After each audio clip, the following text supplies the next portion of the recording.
All right. Hi, everybody. This is AF Illinois' branding workshop. So let's get started. So for introductions, my name is Austin Navickis. I am currently the Chief Intelligence Officer. I am a senior studying advertising with a business minor and a media production certificate. Hey everyone, my name is Adam. I'm the Chief Community Engagement Officer in AAF. I'm also a senior in advertising with a minor in Spanish. All right, so we're gonna get started with just some clients that I've worked with, just to show a little bit of credibility, like the professors always do.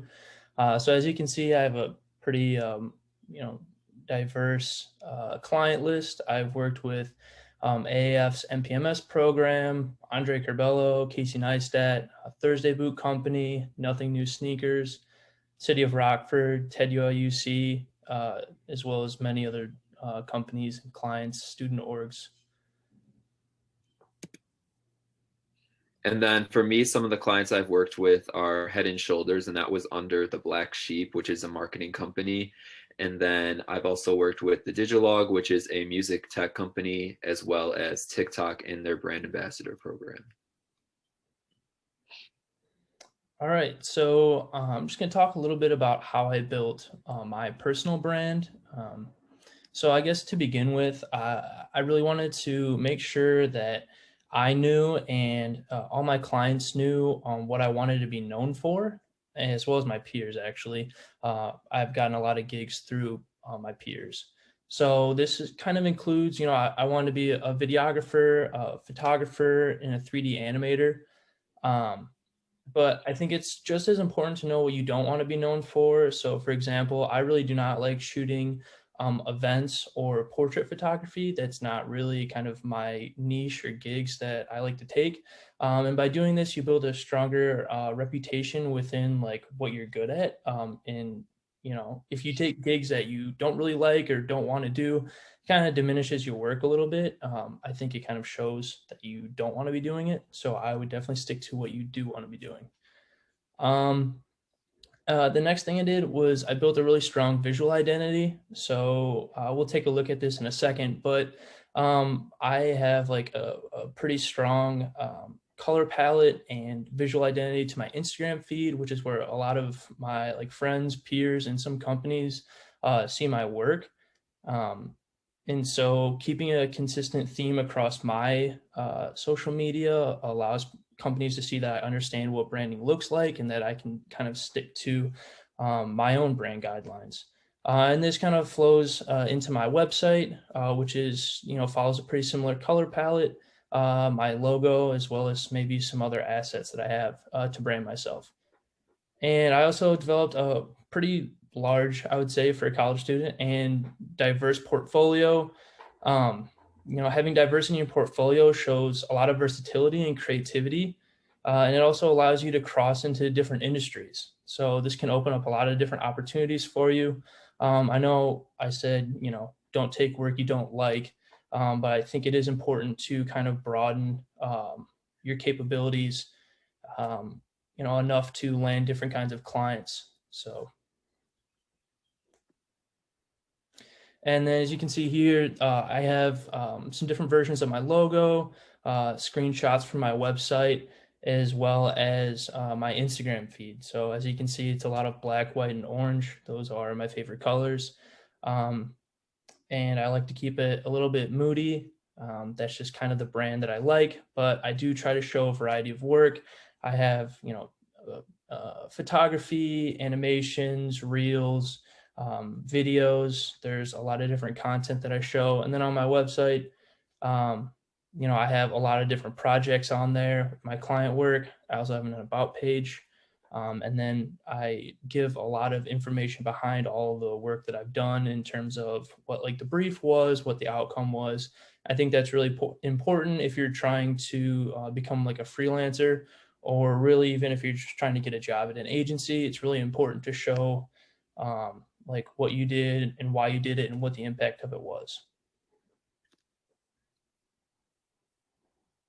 So for me, for how I built my brand, I've always been really interested in social media, but over the past year, I've just been able to witnessed TikTok's growth, and that just made me even more interested in that specific platform.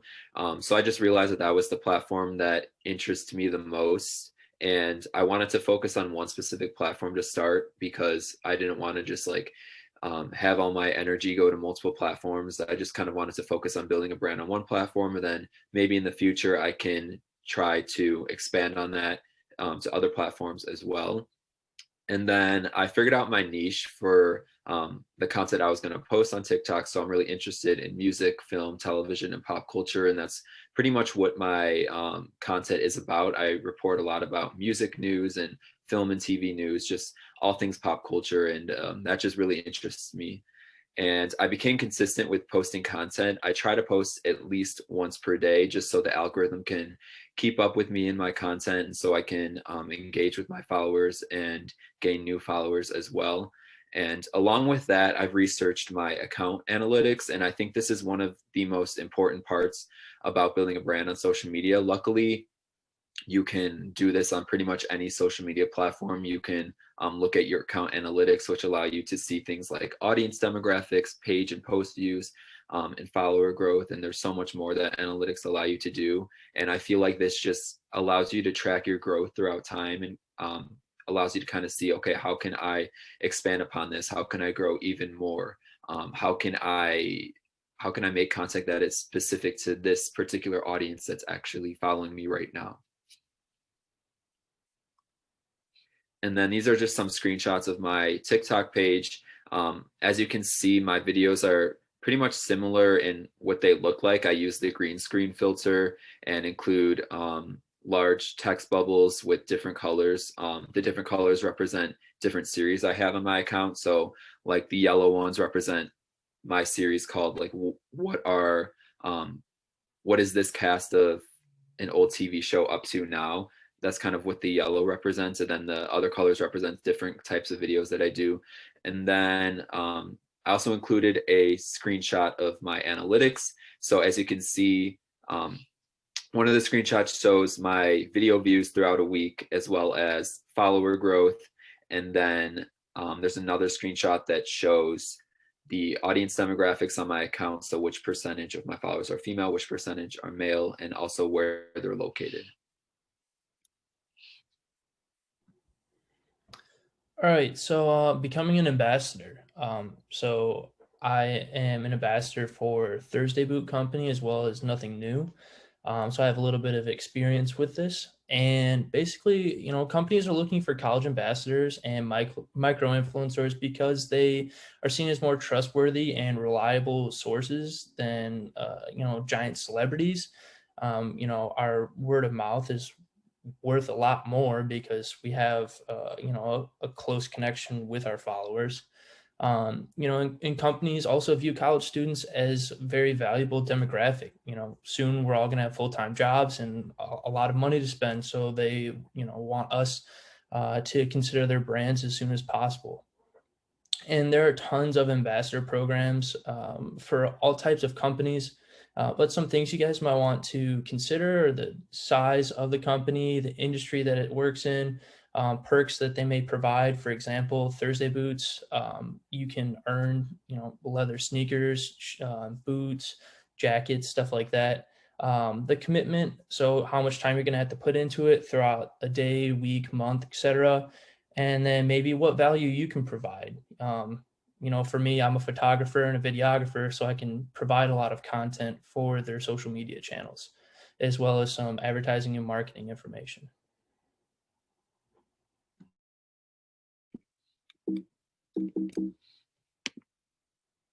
So why should you be a brand ambassador? Well, what I've kind of seen with these positions is that COVID has really shifted the positions to a virtual format. And I found that this is actually helpful because ambassadors can gain experience with digital marketing. But this isn't to say that you won't be able to promote the brand on your college campus. I'm sure, especially in the future, as COVID improves in the future, I think you will still be able to promote the brand on campus and do on-campus activations. But I think they are focusing on a virtual format, and digital marketing is huge right now, so that definitely helps you get experience with that. And what I've seen is that it's usually not too much of a time commitment. So, in my opinion, it's a great position for during the school year if you don't have the time to commit to an internship, but you still want to get that experience within marketing and advertising to kind of build your resume and portfolio. And it's also just a great way to network. So, it allows you to network with employees at a brand that you may be interested in working at in the future. So LinkedIn is great for this. I remember when I was a TikTok campus ambassador, I was able to connect with employees on TikTok. And even recently, I've been messaging them on LinkedIn and they've been messaging me back too, which is great. So it definitely allows you to network at a company that you are interested in.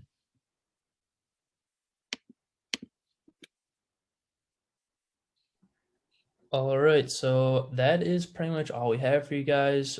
Pretty, short and to the point. But if you have any questions or want to connect with us, here's our socials, LinkedIn, website.